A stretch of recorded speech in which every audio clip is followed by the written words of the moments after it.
وسلم کے ارشادات بھی آپ سن لیں کہ نبی کریم صلی اللہ علیہ وسلم فرماتے ہیں کہ 7 بڑے گناہ ہیں، 7 بڑے گناہ جو انسان کو تباہ کر دیتے، ان سے بچو۔ اجتنبوا 7 الموبقات، 7 بڑے ہلاک کر دینے والے گناہوں سے بچو۔ وہ گناہ کون کون سے ہیں؟ الشرک باللہ، اللہ کے ساتھ شرک کرنا، والسحر، جادو کرنا کروانا، وقتل النفس التي حرم اللہ الا بالحق، اور ایسی جان کو قتل کرنا جس کے قتل کرنے کو حرام قرار دیا ہے اللہ تعالیٰ نے۔ ہاں، اگر اس نے کوئی قتل کیا ہے تو ریٹیلیشن میں، قصاص میں آپ اس کو قتل کر سکتے ہیں، لیکن ناحق قتل نہیں کر سکتے۔ وَأَكْلُ الرِّبَا، سود کھانا۔ پھر فرمایا کہ وَأَكْلُ مَالِ الْيَتِيمِ، یتیم کا مال کھانا۔ وَتَوَلِّي يَوْمَ الزَّحْفِ، جب مسلمان جنگ کے اندر ہوں تو پھر پیٹھ پھیر کے جنگ سے بھاگ جانا، یہ بہت بڑا گناہ ہے۔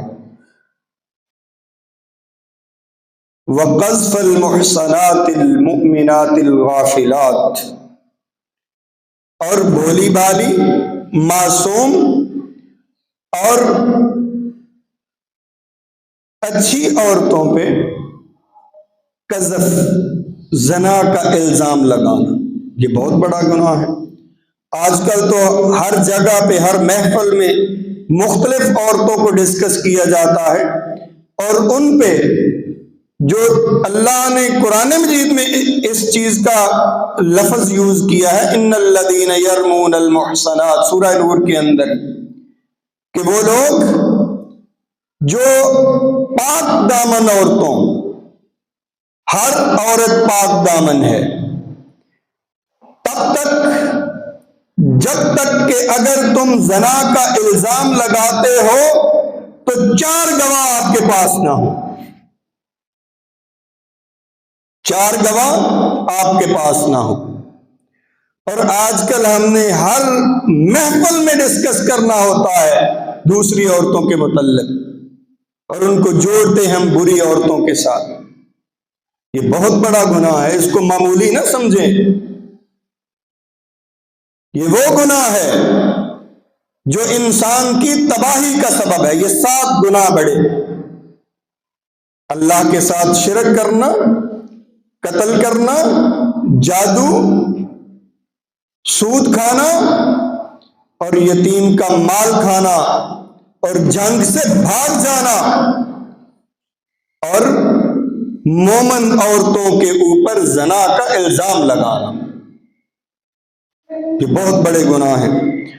پھر دوسری حدیث میں نبی کریم صلی اللہ علیہ وسلم فرماتے ہیں کہ الربا 73 ابوابا، کہ جو سود ہے اس کے 73 دروازے ہیں، 73 دروازے، 73 درجے کہہ لیں۔